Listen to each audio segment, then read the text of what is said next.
stopping by the channel. My name's Leah, and we're going to recap and review a new series called Love and Marriage. I think it's DMV or DC.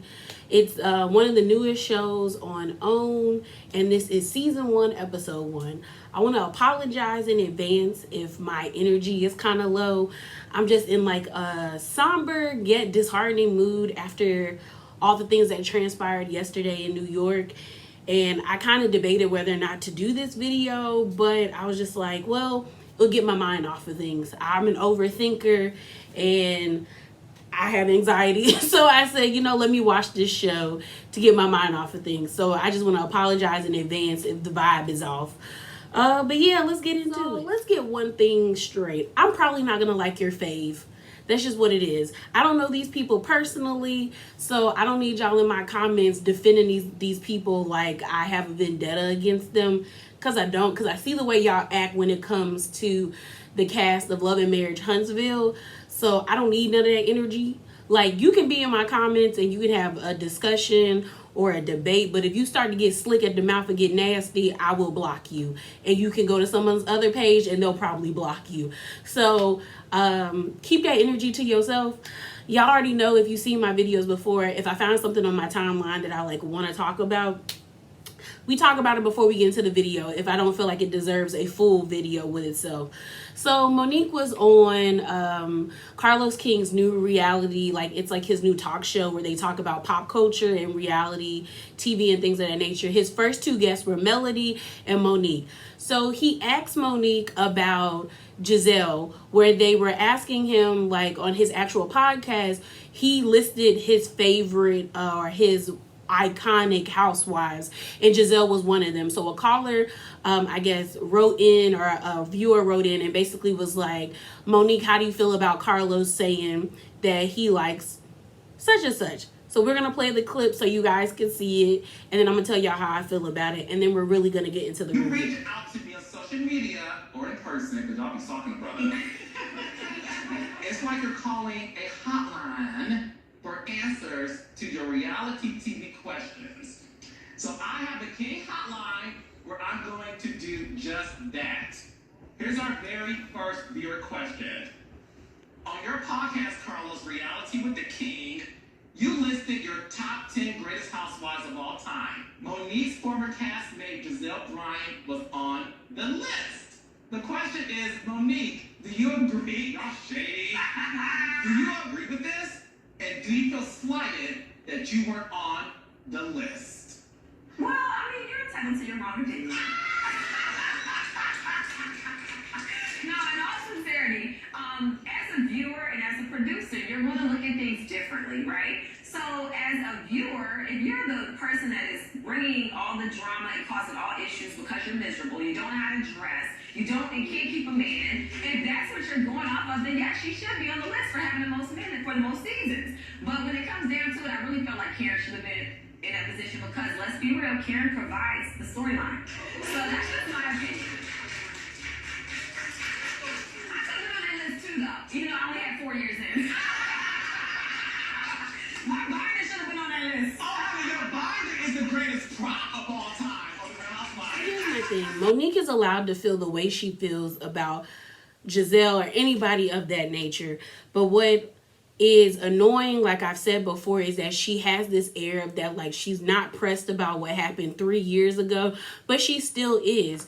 And for her to take that moment to dig at Giselle, and mind you, I don't like Giselle. I find Giselle obnoxious and annoying and very mediocre when it comes to being on Potomac. But the truth of the matter is, all of the energy that you're giving Giselle, you should be giving yourself, because you played yourself. You allowed yourself to get played, and in turn, you played yourself.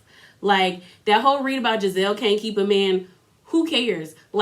Dick is of plenty and is not of great value at this point, because a lot of the men out here ain't worth it. To say she stirs up drama, yeah, she does that. Y'all are on a reality show. It is what it is. To say that she's miserable could be the same thing that people could say about you, that you're still harping on a situation that happened 3 years ago. And then you throw that dig in about Karen. And the truth of the matter is, Karen and Giselle are probably way closer than you even know. And they probably sit around talking cash money trash about you because you're no longer on their show. Like, they're still clicked up because they're the OGs. You probably don't even know how badly they probably talk about you. Because you can't tell me Ashley and Karen are that loyal to Monique. You just can't. You just can't. And then on top of that, to say at the end of that you should have been on that list. Ma'am, you were on the show for 4 years and you gave us nothing other than you fighting someone. And you fought someone that you knew wouldn't be able to fight you back. So what did you never gave us any good reads or anything. So to think that you should have been on the list, shows your hubris. It really does. But that's not why we're here. Let's get into this review. So the episode opens up with Monique. And I'm going to try. When I tell you I'm not even try. I can be fair. I can be fair. Even if I don't like you, I can be fair. I would hope that in my reviews that I have done before, that if you have seen my reviews and you've watched them, for the most part, I'm pretty fair. Even if it's somebody I like, I'm going to call them out. And if it's someone that I don't like and they still do something where I feel like they're right, I'll give them praise for it. So I think I can do that in this review and going forward. So, but I do know she's not my favorite. Monique is not my favorite. But we open this up, and one thing that was weird to me is that they spoke about Potomac at least 4 or 3 times in the span of 8 minutes. And I was just kind of like, why are we bringing up this show? Why? If this show is what gave you PTSD, or you feel like the show did you such a disservice, why are you mentioning them on a new show? This show is supposed to be geared towards you. We're supposed to get a new look at you. And it's you're already bringing energy, or that negative energy from that show that you say you don't like, to this new show that's supposed to be a fresh start. Because she opens up, we see her. One thing you can't knock about Monique is she is a very beautiful lady. She is gorgeous. Both confessionals, the one that I like the most is the whole pink ensemble. She looks she looks amazing. She looks beautiful. And she's sitting there and she's telling us about who she is. She's reintroducing herself. She mentions Potomac. Then she talks about how they tried to put me in a box. Another mention of Potomac. And I'm like, how did they try to put you in a box? Because she was on this show, you'll get to see the businesswoman, the wife, the friend, and the mom. And I was like, but we saw those things on Potomac. We saw you start your Not for Lazy Moms podcast. We also saw you talk about doing essential oils. We then saw you be a wife, and we saw you be a mom. We actually got to see you be pregnant, and then actually was able to birth your baby. We saw the children. We saw the little kids, and we saw you be a friend. So it's in what world did they put you in a box? Unless you felt maybe they didn't focus on certain things long enough. But on that show, it's an ensemble cast, and the cast is bigger. Maybe because Monique is on this show, she feels we'll get a better understanding of who she is, because there's only 3 couples. I would say, 4 if you include Winter, but Winter's not a main cast, she's not a main couple. If you include them, that we will be able to focus or give enough time to everybody and it be spread out equally. But her saying that the network put her in a box didn't make sense. Then she keeps referring to the show as that other show. And I'm like, but had it not been for the other show, we wouldn't know who you were. So it's you're giving digs to that other show, but that other show is the reason why you have the fan base and the people around, the people that want to watch you or are gravitating around you. So it's kind of it's contradictory. You're contradicting yourself, in my opinion. But the show opens up, we meet her, and she's doing a pop-up shop for her Not for Lazy Moms podcast and her essential oils. We first meet Ashley, and Ashley is married to DJ Quicksilver.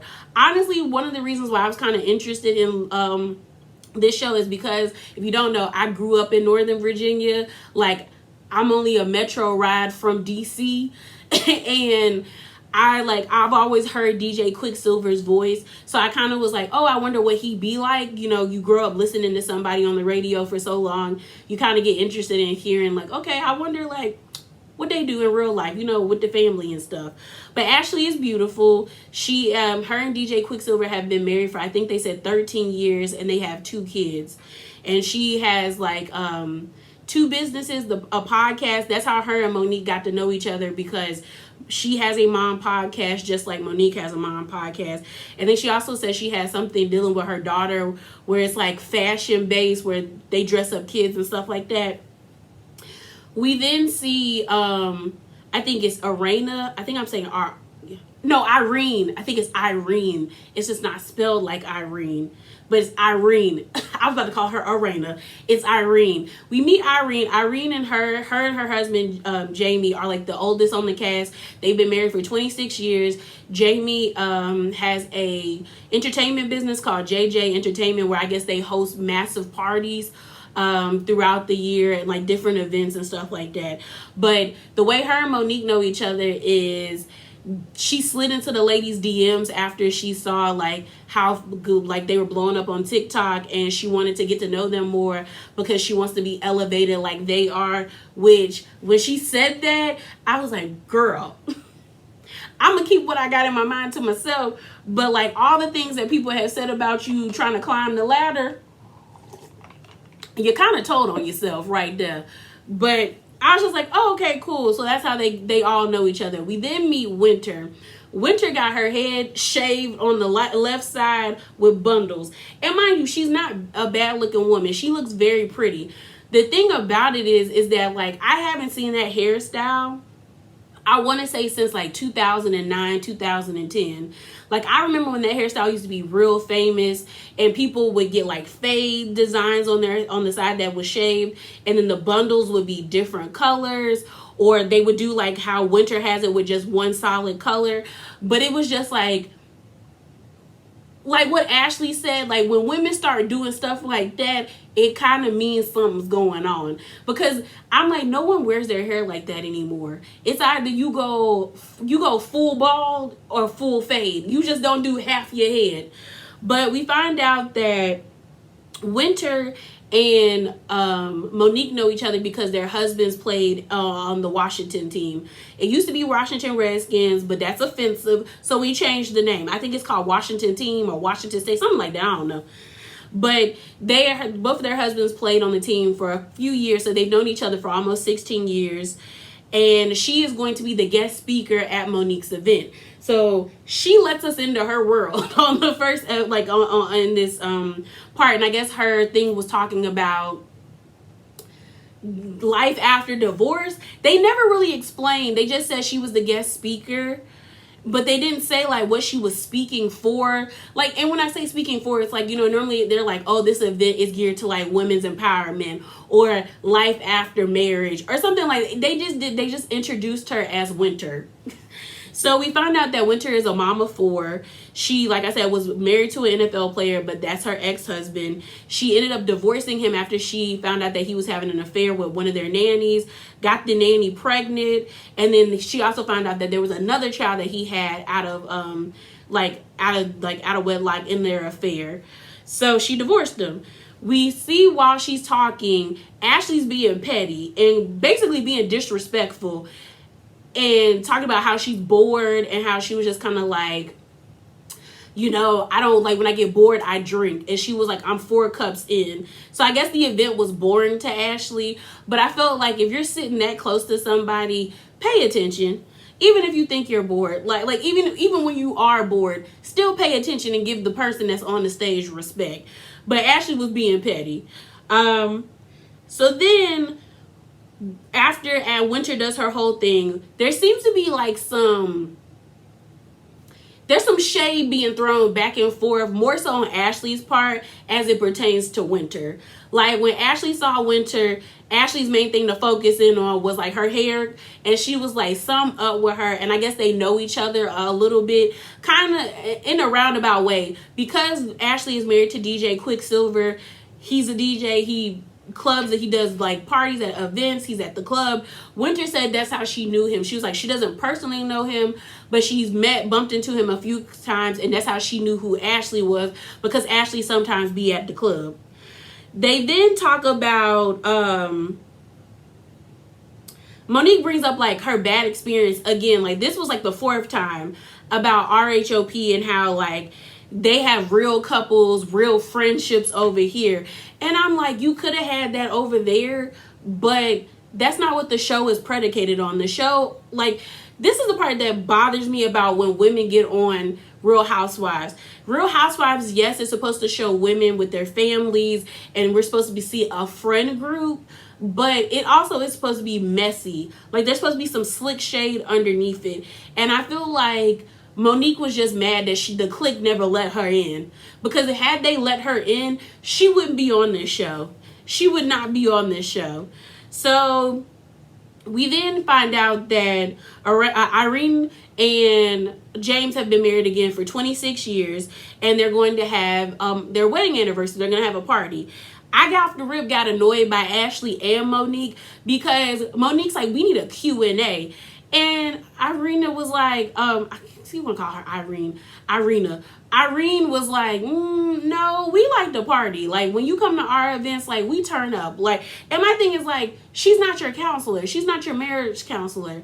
Like, she doesn't need to tell y'all how she got to 26 years of marriage if she doesn't feel comfortable doing that. Like, if she wants to have a good time at her party, why are y'all pressing the issue? So then Ashley takes because Ashley was tipsy, but then she starts talking about how when Irene and James were together, she was 1 and Monique was 10, basically throwing shots at Irene's age. But Irene looked good to be, I think she said she was 48. She looks really good to be 48.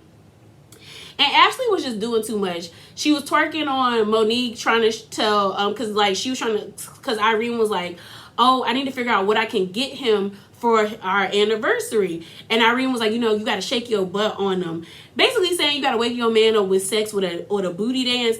And I was with Irene when she was like, we've been married for 26 years. You don't think I've done that before? Like, what are you talking about, little girl? Like, I was like, yeah, Ashley, calm down. Like, I like Ashley, but I felt like in that moment she was doing too much and just wanted to be seen. And it was kind of getting annoying. So the next scene is, it's a Chris and Monique scene. So we see them at their home. We see Chris is like in the basement working out with his personal trainer. And Monique comes down there. You can already see that they're not really on the same page with each other. They're just very, they're being short with one another. They're kind of being like passive aggressive because he's working out and he's like trying to joke with her, but then she kind of cuts in. And in this moment, she wasn't being annoying, but he got annoyed, and then she got annoyed because he got annoyed. So he was working out. Monique comes into the room, and like she was like filling orders for her essential oils, and she was like basically griping about how Chris needs to take better care of himself. And because because he played football, and like a lot of them, because I think he probably was a linebacker, and their whole job is to like ram into other dudes and stop them from getting to the ball. And she was saying how he complains about his arms or his legs or things in his body locking up. And if he were to take better care of himself, this wouldn't be happening. So Chris begins to be like, like he's trying to joke it off, but she's steady, like she kind of kept going past the point where she should have been going. But then he starts to be like, yeah, he was like, baby, I heard your phone go off. You might need to go fix them orders. Yeah. And she's like, you trying to kick me out? And he was like, no, I heard your phone went off. You need to go get them more. I'm going to come help you after I'm done with this. So he kind of was kicking her out. Like he was kicking, because he didn't want to hear her complain anymore about how how he does not take care of himself. So this is when I got annoyed with Chris, when Chris was sitting in the confessional, and he was like, I'm a good man. I don't bring no babies to the doorstep. I pay the bill. I supply my wife and my kids with a nice lifestyle. I take care of my kids. I clean them and I feed them. We're just missing the emotional connection. And I was like, water is wet, bro. Like, you want a cookie for doing what you're supposed to do? If you were going to get married, unless your marriage is open to you having outside relationships, but if y'all agreed upon like being monogamous, then bro, you shouldn't be bringing illegitimate children to that lady's doorstep. You had 3 kids, so you should be washing them and feeding them. You have a job. Like, you get residuals from the NFL and all that stocks and portfolios Monique was talking about. You should use that to provide for your family. Like, were you thinking you was gonna get a pat on the back for that? Like, I hate when dudes do that. Like, y'all be thinking if you do the bare minimum, women are just supposed to go up for y'all. And it's like, no, you're supposed to be a decent human being. Like, you're supposed to, that is the bare minimum. Be good to the people you have in your life. I was like, ugh, like, that annoyed me. So then they sit down and they both want to cue it like that, and that annoyed me too. Like, they were giving me very much like energy vampires, like leeches, because they kept bringing up how they wanted James and Irene to give them a Q&A. Like, Monique was like, no, I wanted to know, like, I tried to get her to give us a Q&A. So on the, like, I don't think I talked about that, but when they were at Monique's event, they were trying to pressure Irina to give them a Q&A. Like, she was like, oh, we want a Q&A. We want to know how you guys got to 26 years. And Irina was like, no, like, when we have a party, we turn up. Like, I'm not your marriage counselor. And I was like, thank you. Like, why are y'all trying to, like, if they want to give you that energy or these lessons or these gems, yes, take it if that's what they're giving it to you. But if they don't want to do that, then you can't keep asking them. Like, that got annoying. And I was kind of like, go to marital counseling if y'all really want gems. If y'all really want nuggets of gold of how to keep your relationship going or how to be better to each other. Like, that was high key annoying. So then the next couple we see is Irina and James. No, I said James. Jamie. Irina and Jamie. So we find out they're married for 26 years. They have a son named Jason. He's 21. He's visually impaired. We also find out that their mom, Irina's mom has been living with them for 5 years, and she's really a great help to the family. And then we find out that Irina invited everybody. She invited I think they have like 4 kids or 3 kids, but she invited everybody. And the main person that like everybody was like begrudgingly, like when she said she invited everybody, is little James. So little James is the oldest son. He's 25 years old and he's named after, I called him Jamie, little Jamie. Little Jamie is 25 and he's actually named after Jamie. And they got beef. Big James and little Jamie got beef. And it seems like, because we ended up, I'll just put their scenes together. We ended up seeing a scene where we had Irina and little Jamie go to the car lot to buy him a car. And she ended up breaking down. And he started crying because he's never really seen his mom cry. And it seems that, like, the family's just worried about little Jamie. Like, he's not on the right path that they want him to be on. He's hanging around with the wrong people. She's stressed out that he's probably dealing with the wrong crowd. She then talks about how Big James is always telling them, like, one day the police gonna be knocking on their door because he either dead or he locked up. And I was just like, why are you telling your family this?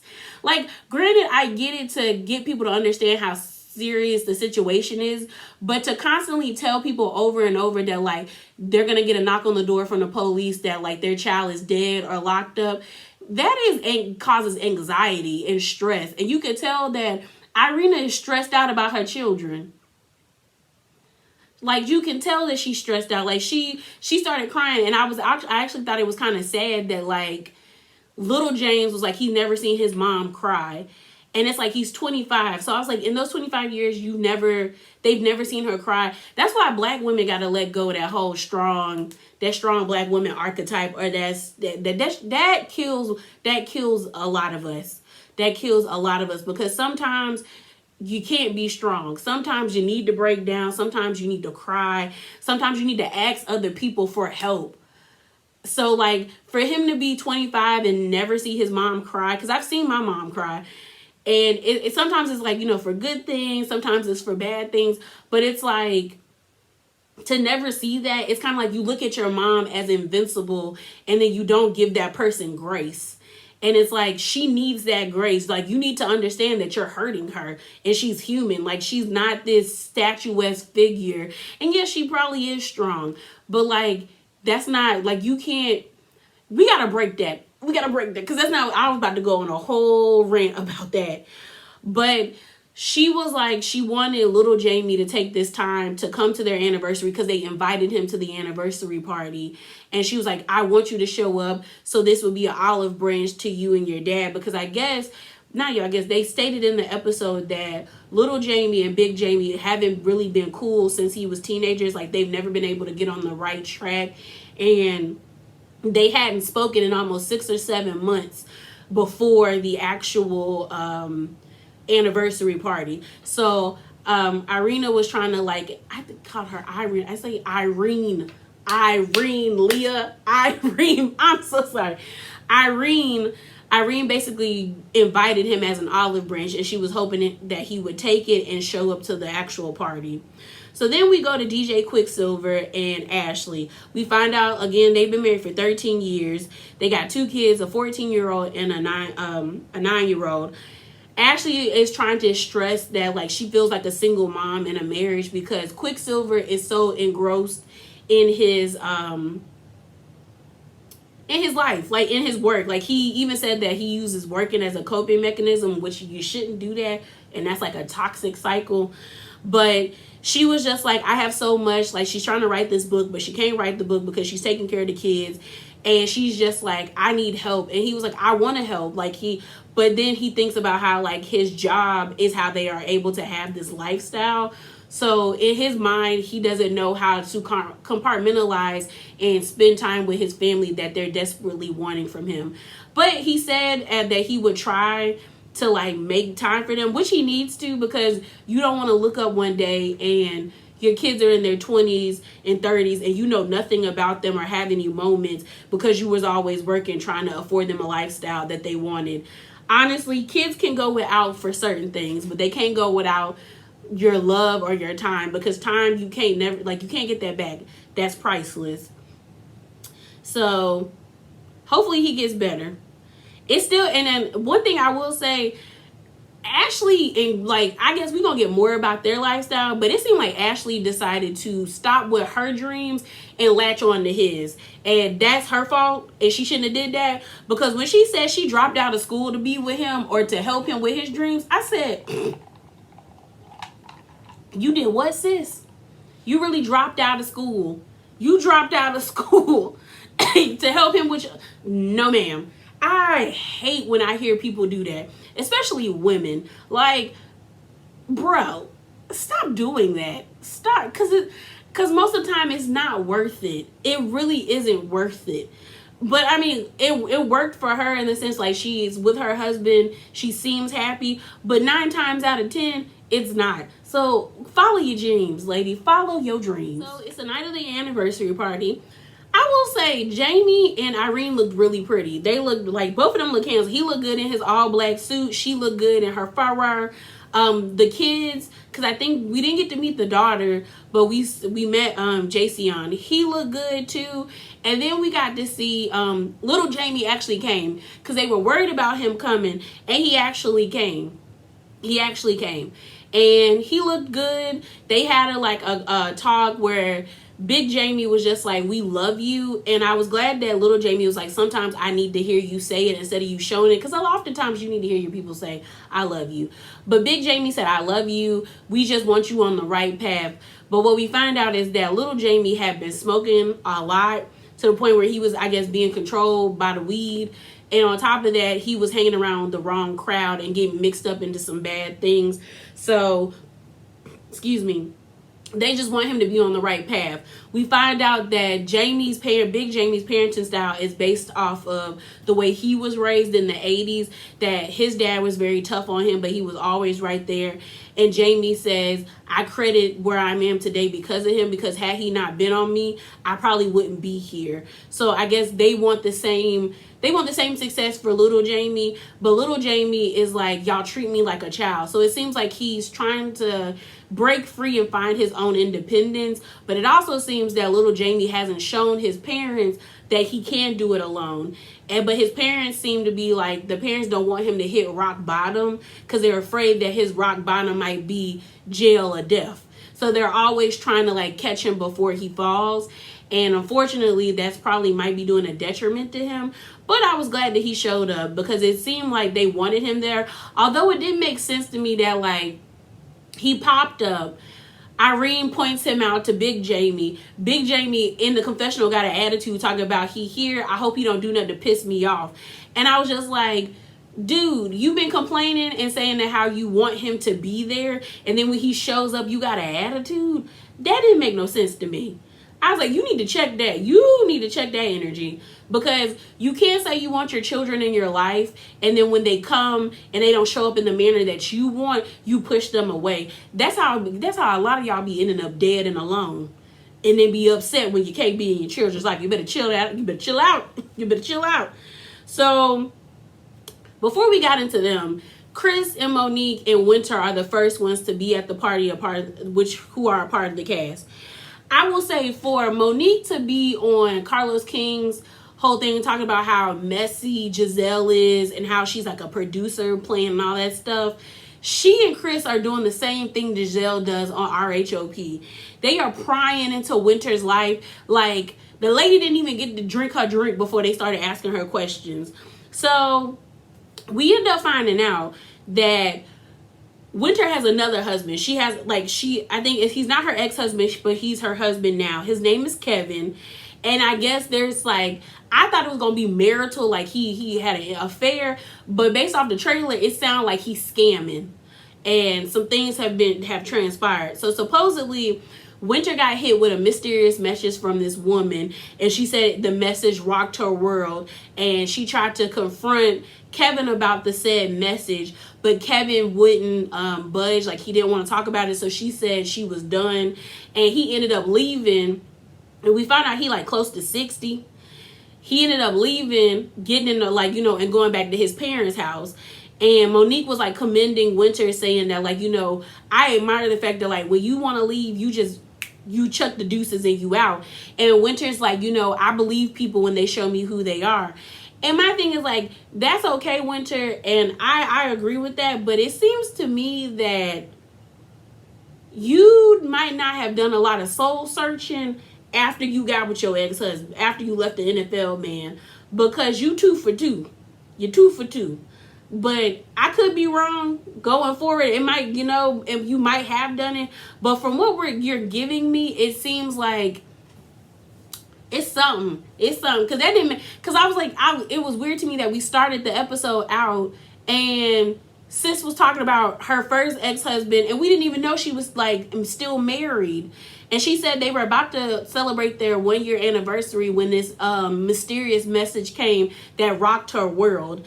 And she never brung up Kevin when we met her the first time. So I guess she really done with Kevin. She said they hadn't spoken 6 months. But Chris said he wanted to get Kevin's side because he know Kevin and stuff like that. We then see Quicksilver and what's his name? And Ashley pop up. And, you know, they cool.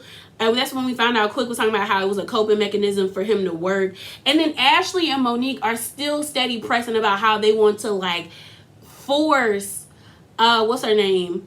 Force Jamie and Irene into this Q&A. And it was kind of like they're at an event. Like, this is an event. Like, they got their friends and family here. Like, dance, drink you some juice, eat you some good food, and then, you know, flip through the book and call you what's it called? A marital therapist. I don't know. That didn't make sense to me. Like, she told you like twice. When y'all asked her at Monique's event, she told Monique no. And then Ashley said she asked her again, I guess when they were like messaging each other like on the phone. And I'm just like, why y'all trying to ruin that lady night? She told you multiple times, no means no. Like, let it go. So they tried to ask them, like, when they were sitting down about, like, the whole marital thing. And then Irene is like, oh, so y'all trying to, like, bamboozle us into having this conversation. And then Chris and Monique were like, no, it's your night. We're not trying to ruin it. I said, clearly y'all are trying to, but they shut that down. Like, leave them people alone. Like, drink, eat, and have a good time. So then I realized how obsessed Monique is with like, her image, because she keeps bringing up how she loved the fact that Jamie and Irene are so stylish and, like, they're color coordinated. And it's like, okay, sis, get your husband on board. Or if he not with that, he not with that. Like, it's just like Monique wants to present this united front for the masses, but like you can steadily see that it's cracking throughout this first episode. So it's the next day. Monique and Chris, I guess they were like eating breakfast or eating lunch, and they end up getting into an argument. They first talk about how they were kind of annoyed that they couldn't get gems from Irene and Jamie. And Monique was like, they just seem very guarded, but most people, when they're guarded, they have the most to guard. And I was just like, yeah, leave them people alone. Leave them alone. So then they talk about this whole life coach thing where there's a life coach named Terry. She was Chris's life coach, but then she pulled in Monique when she, I guess, hit a plateau or a wall with Chris to like help them on their marriage to get back on track, or to help him get back on track in his therapy, which I was like, that's kind of weird to me. Like, if this therapy or this life coach is mainly supposed to be for Chris, why is she pulling you in? I would think that you would go to somebody that's higher than you to help you redefine how you can get this person to where they need to be. But it seems to me that Chris needs to do the work for their marriage to be better. We also find out that Monique's parents divorced when they reached 23 years of marriage, so she doesn't want that to happen to her and Chris. She also throws slight shade at Chris's mom and her and his dad, where she was like, they're just friends. And I was like, what's wrong with them just being friends? As long as they're like friends and they're not like enemies, I think that's okay. But that could just be me. We then continue to like this list, and this is what kind of like blew me, in the sense it's like, y'all been married for 10 years and Monique doesn't know what Chris's passions or what he wants in life. So it seems like he's emotionally unavailable. But I was like, if you couldn't get all like his passions, like what he loves to do, like what is he truly, like what does he feel his purpose is in this world in 10 years, what makes you think you're gonna get it in the next 10 years? Like, that was weird to me when she admitted that there's supposedly some list that him and Terry talked about doing, where he was supposed to tell Monique like what he was passionate about. But since he hadn't been talking to Terry in a while, he kind of just let it go. And that had been a month ago. And Monique was pissed. I do think Chris was like cutting her off. Like, he was getting annoying because she was trying to like ask him a question. Like, if you know this thing is important to me, why haven't you taken the initiative to do it? But while she was trying to get it out, he kept saying, well, you're right, I'm wrong. You're right, I'm wrong. And I was with Monique when she was like, let me get it out. Like, what Monique said was true. I guess in his family, they sweep things under the rug and like try to forget about it. And in that moment, that's what he was doing. Instead of allowing her to get out her complete thoughts, to like communicate how he so Monique could communicate how she felt in that moment, that he did not finish this list that she felt was so important to her, so she could get a better understanding of who her husband is. And him just being like, yeah, you're wrong. No.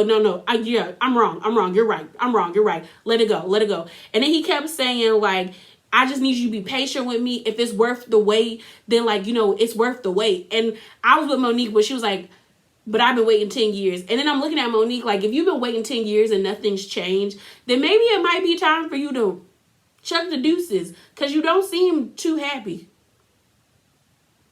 They really, like, that to me was kind of like odd, because I'm just like, how do you not know what he's passionate about? Like, in the past 10 years, like, you just been popping out babies for a man that you don't really know like that. And y'all been together for 10 years and you don't like know him, but y'all got all those pictures on the wall of y'all being this loving couple or this it couple, and you don't know him. That was weird to me. That was really weird to me. That was weird. But yeah, y'all, that is it. That is all. Remember to be bravely authentic. Drop down in the comments below and let me know your thoughts. I think this is gonna be a fun ride. It looks interesting. So yeah, y'all have a nice day, and I'm out, y'all.